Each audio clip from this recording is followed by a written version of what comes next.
C'est ici, au bord de l'estuaire de la Gironde, que se dressent de curieuses habitations. Ces maisons, construites à même la roche, sont appelées troglodytes. Pour atteindre le numéro 6 de la ruelle des pêcheurs, il faut gravir les 99 marches de cet escalier en pierre. En haut, le spectacle est saisissant. Si l'on compte aujourd'hui 37 maisons troglodytes sur la commune de Goriac, quelques-unes seulement sont habitées. En 1999, Régine fut la première à s'installer à même la falaise. Je ne peux pas vivre sans eau. Donc en fait, je me promenais. Un jour, j'ai trouvé cette maison vraiment géniale. Et avec la voisine qui est décédée, hélas, aujourd'hui, on a retrouvé le propriétaire qui n'était pas intéressé. Voilà. Donc il y avait des enfants, il a posé la question à tout le monde et puis j'ai acheté. Ce qui ressemble aujourd'hui à une maison n'était au XIXe siècle qu'un orifice creusé par les tailleurs de pierre. Régine s'y est installée avant que le site ne soit déclaré en zone rouge. Elle a donc pu réaliser tous ces travaux d'aménagement. Il n'y avait rien. Il y avait la cheminée, existe toujours, une lumière centrale, un robinet extérieur, d'eau, c'est tout. Il n'y avait pas de toilette, il n'y avait pas de douche, il n'y avait pas rien, il n'y avait rien. Donc il a fallu tout monter.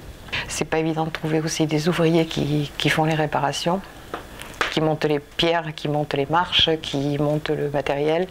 D'ailleurs, on a fait une sorte de poulie pour descendre les tuiles, pour descendre les sacs de ciment de là-haut.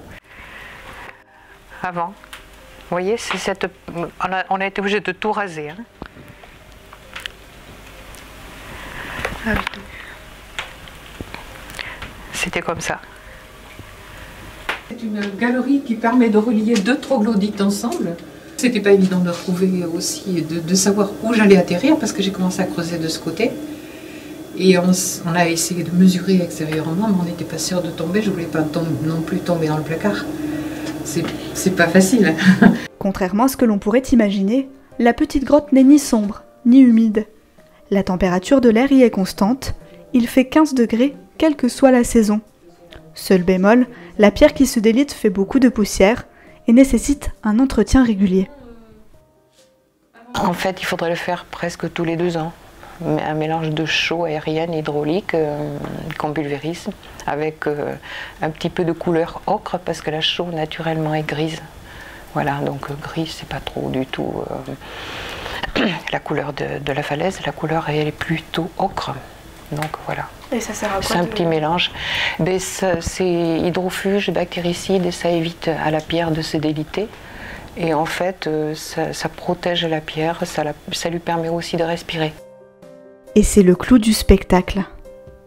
Là, c'est ma pièce préférée. C'est à la fois ma chambre et mon atelier de peinture. Voilà.